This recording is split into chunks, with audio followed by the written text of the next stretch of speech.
Let's talk about the implications, particularly on the tax side of this bill. Who's going to gain the most from it? Joining us, Robert Frank here at Post 9 with some of those details. Robert, what jumps out to you? Who's going to be the big beneficiaries? Well, the big beneficiaries are the ones who usually benefit, those toward the top. In fact, about 80% of the benefits of this bill go to the top 10% of earners. Now, while the tax cuts by themselves help every income group, I want to be clear here.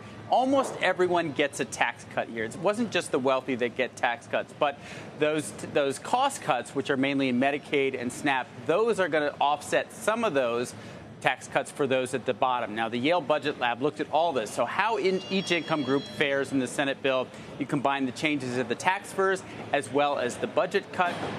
You get the bottom 20% would see a decline in after-tax income of $560 a year, or a 2.3% decrease in after-tax income. Now, the middle 20%, they would see a slight gain of $760 a year, or 1.5%. And the top quintile gets a $6,000 cut, or about 2.3%. Now, the top 1%, those making $650,000 or more, they get a tax cut of about $32,000 a year, 2.1%. So at the very top, it actually starts to decline because there's some income thresholds here for many of these provisions. Now, at the same time, most of the expensive parts of the tax bill benefit those at the bottom.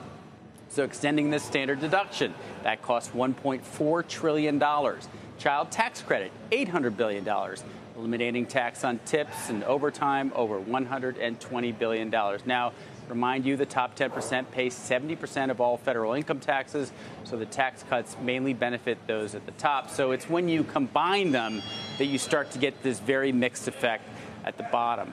Is there regional factors here too? I mean, the SALT deduction being extended, I guess, is therefore not a change in the same way that it was back in 2017.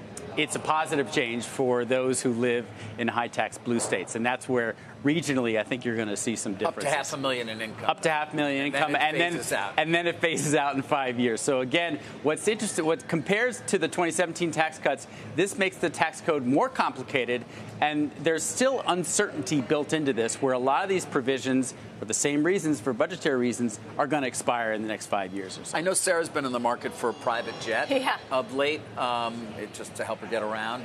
Will she be able to write off 100% of that against her income in year one? Yes. You know, as Jim Cramer mentioned earlier, the holy grail of this tax plan, the best part of it for businesses, is bonus depreciation. That's a wonky way of saying when you make a capital investment in equipment or in R&D, you get to deduct 100% immediately. And by the way, it's even better. There's a bonus depreciation where it's backdated to January. It's retroactive to January of 2025. So whatever you did capital-wise in this year, you're going to be able to use.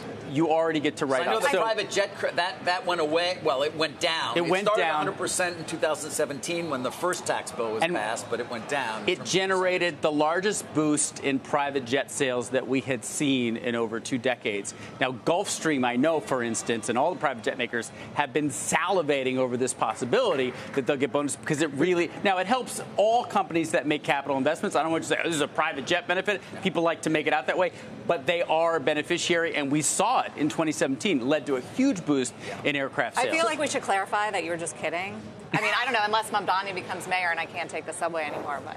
You don't take the subway as it is. In which case, you take your private jet. I took the subway. Take it more in one day than you do in a year. And I got to see that new 63rd and Lexington station. Very nice. It's very deep underground, yes. Deep underground. No, I was kidding about Sarah and her private jet. That's at least a couple of years away. But when she does do it... You made it sound very serious.